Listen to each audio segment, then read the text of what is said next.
बदायूं कांड में खुले अहम राज। साजिद पर ऊपरी हवा का साया, क्या इस बीमारी ने उकसाया? पुलिस ने खोले साजिद के राज। नमस्कार, कैपिटल टीवी में आपका स्वागत है और मैं आपके साथ प्रिया बिस्ट। अब वक्त हो चला है ऐसे मुद्दों पर विस्तार से बात करने का जो जनता, राज्य, देश और पूरी दुनिया पर असर डालते हैं। बदायूं में 2 नाबालिग भाइयों की हत्या के मामले के बाद पुलिस लगातार एक्शन में है। मुख्य आरोपी को एनकाउंटर में ढेर कर चुकी है।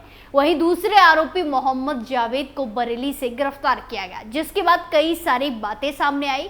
वहीं अब पुलिस पीड़ितों के घर में कुछ काम करा रही है। क्या कुछ है वो काम, सब कुछ आपको स्पेशल स्टोरी में बताते हैं। तो चलिए शुरू करते हैं।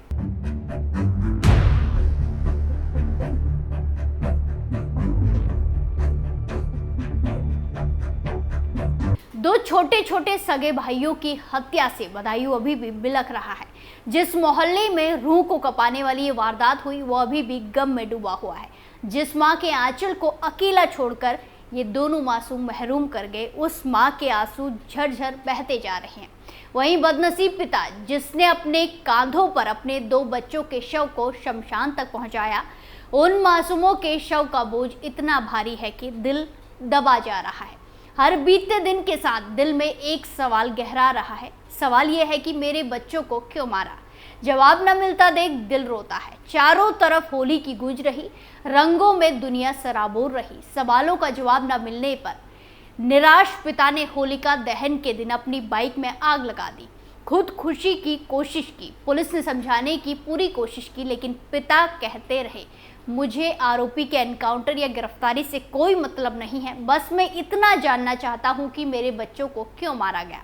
वहीं अब बाइक में आग लगने की घटना के बाद सिविल लाइन थाना पुलिस ने ठेकेदार विनोद के घर पर सीसीटीवी कैमरे लगाना शुरू कर दिया है। हालांकि दोहरे हत्याकांड के पहले से ही विनोद कुमार सीसीटीवी कैमरे लगाना चाहते थे, लेकिन वो लखीमपुर खीरी जिले के मोहम्मदी में टंकी का निर्माण करने में बिजी थे, जिसके चलते वो सीसीटीवी कैमरे नहीं लगवा सके। इसी बीच उनके दोनों बच्चों की निर्मम हत्या कर दी गई। हत्या उनके घर के सामने सलून की दुकान चलाने वाले साजिद ने की थी। उधर 2 छोटे छोटे नातियों की हत्या से होमगार्ड दादी मुन्नी देवी काफी परेशान है। उन्होंने कहा कि उनके 2 नातियों की हत्या हुई है, वो काफी परेशान है। बाइक में उनके बेटे ने आग लगाई है, लेकिन उनका कलेजा सुलग रहा है। अगर पता होता तो वो खुद आग में बैठ जाती। दरअसल बदायूं की बाबा कॉलोनी में 2 बच्चों की हत्या से आहत पिता विनोद कुमार ने रविवार को सुबह जान देने की कोशिश की, आत्महत्या करने की कोशिश की। विनोद ने घर के बाहर खड़ी बाइक में आग लगा दी, जिसके बाद खुदकुशी की कोशिश की गई। अर्धसैनिक बलों ने दौड़कर विनोद को बचा लिया, लेकिन उनकी बाइक जल गई। सूचना पर सीओ सिटी आलोक मिश्रा और सिविल लाइन इंस्पेक्टर गौरव बिश्नोई पहुंच गए। आपकी जानकारी के लिए बता दें कि मामला रविवार सुबह करीब 8:30 बजे का है। उस दौरान बाबा कॉलोनी में विनोद कुमार के घर के बाहर सड़क की दूसरी ओर अर्धसैनिक बल के जवान कुर्सियों पर बैठे थे। बीच में सड़क पर वाहनों का आवागमन हो रहा था। दक्षिण दिशा में दुकानों के बाहर कई लोग खड़े थे। उसी वक्त विनोद अपने घर से बाइक निकाल कर लाए। उन्होंने मझिया रोड के किनारे बाइक खड़ी कर दी। उन्हें देखकर लोग समझ रहे थे कि शायद वो कहीं जा रहे हैं, लेकिन देखते देखते बाइक की टंकी का पाइप निकाल दिया। इससे टंकी से पेट्रोल निकलने लगा। तभी उन्होंने माचिस की तिल्ली लगाकर बाइक में आग लगा दी। जैसे ही बाइक में आग लगी कि सड़क की दूसरी ओर बैठे अर्धसैनिक बल के जवान दौड़कर आ गए। उन्होंने तुरंत विनोद कुमार को पकड़ लिया। हालांकि विनोद ने खुद को छुड़ाने की काफी कोशिश की, लेकिन वो छुड़ा नहीं पाए। बाइक जलती देखकर मौके पर कई लोग इकट्ठा हो गए। बताते चले कि अर्धसैनिक बल के जवानों ने तुरंत थाना पुलिस को सूचना दी।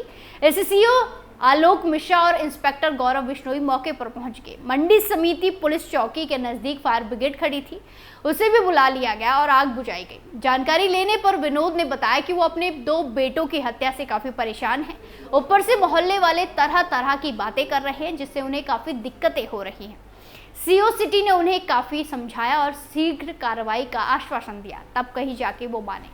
इस दौरान उन्होंने मीडिया कर्मियों से भी बात करने से साफ इनकार कर दिया। उनके 2 बच्चों की हत्या हुई है, इससे वो काफी परेशान है। होली का त्योहार है और उनके घर में मातम पसरा हुआ है। इससे तनाव में आना लाजमी है, इसीलिए शायद उन्होंने अपनी बाइक में आग लगा दी। 21 मार्च को एसएसपी आलोक प्रियदर्शी ने हत्याकांड से जुड़े कई पहलुओं का खुलासा किया था। उस दिन लोगों को पता चला था कि साजिद मानसिक रूप से बीमार था।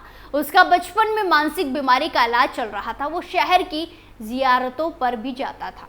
जब इसके बारे में विनोद कुमार और उसके परिवार वालों को पता चला तो उन्होंने हैरानी जताई और पुलिस के खुलासे पर सवाल खड़े किए। विनोद कुमार ने कहा कि अगर साजिद मानसिक रूप से बीमार था तो पहले उसने किसी की गर्दन क्यों नहीं काटी। उन्होंने पुलिस के खुलासे पर असंतुष्टि जताते हुए आत्मदाह की चेतावनी दी थी। ये भी कहा था कि वो छत से कूदकर आत्महत्या कर लेंगे, लेकिन इसके बाद उन्होंने कोई बयान नहीं दिया है। जावेद ने अब तक क्या क्या बताया। गिरफ्तारी के बाद पुलिस ने खोले राज। यूपी के बदायूं में 2 मासूम बच्चों की निर्मम हत्या के मामले ने पूरे देश को हिलाकर रख दिया। हत्याकांड के एक आरोपी साजिद पुलिस एनकाउंटर में ढेर हो गया है, तो दूसरा आरोपी जावेद भी पुलिस की गिरफ्त में आ चुका है। आरोपी जावेद ने पुलिस के सामने आत्मसमर्पण किया, सरेंडर किया, जिसके बाद पुलिस ने उसे गिरफ्तार किया। जावेद को गिरफ्तार कर पुलिस उससे पूछताछ कर रही है। वो उससे बच्चों की हत्या का राज जानने में जुटी है। वहीं पुलिस हर एक एंगल में जांच कर रही है, मामले की छानबीन कर रही है। कई लोगों से अब तक पूछताछ की जा चुकी है। इस हत्याकांड में दोनों हत्यारोपियों की कॉल रिकॉर्ड महत्वपूर्ण सबूत हो सकते हैं। इससे घटना के खुलासे में काफी मदद मिलेगी। हत्याकांड वाले दिन दोनों आरोपियों ने मोबाइल पर किस किस से बात की थी, वो लगातार किससे बात कर रहे थे, ये अहम सवाल है, ये बड़ा सवाल है। पुलिस ने कुछ कॉल रिकॉर्ड भी निकलवाए हैं, लेकिन इस संबंध में पुलिस कुछ कहने को तैयार नहीं है। पुलिस ने इसे विवेचना का पार्ट बताते हुए कुछ कहने से इनकार किया है।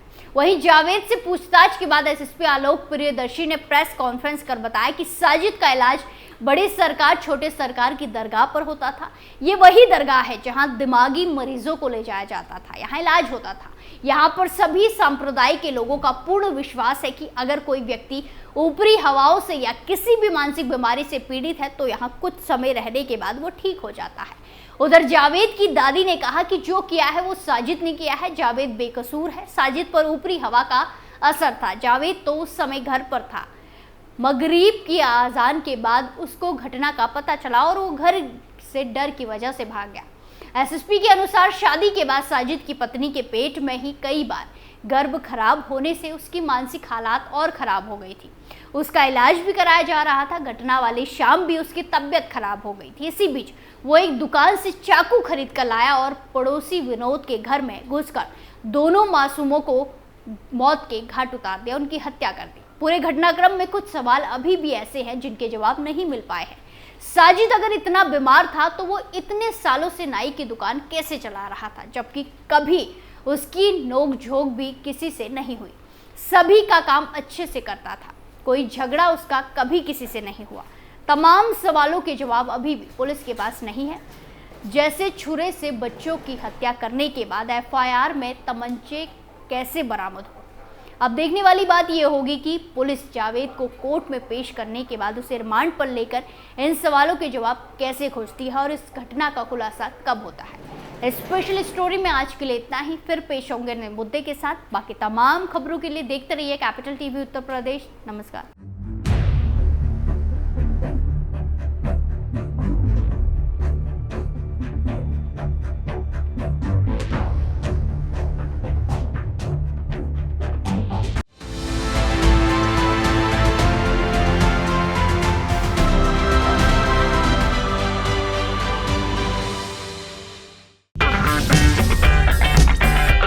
अगर आपको हमारा वीडियो पसंद आया हो तो इसे लाइक करें, हमारे चैनल को सब्सक्राइब करें और हाँ, बेल आइकन दबाना ना भूलें ताकि आप तक हमारे वीडियो की नोटिफिकेशन पहुंचती रहे। आप अपना सुझाव हमें कमेंट बॉक्स में दे सकते हैं। हमारे साथ जुड़ने के लिए शुक्रिया। मैं राजनीति करता नहीं, पर राजनीति को बहुत गहरे तक समझता हूं। मैं लोगों के बीच रहता हूं, लोगों के मन को अच्छे से जानता हूं।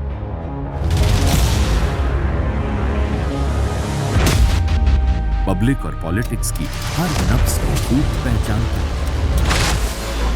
संघर्ष की सियासत से सत्ता के सिंहासन तक मैं हर खबर से खरा सच निकालता हूं। ना कोई दौड़, ना कोई race. Capital TV, Uttar Pradesh.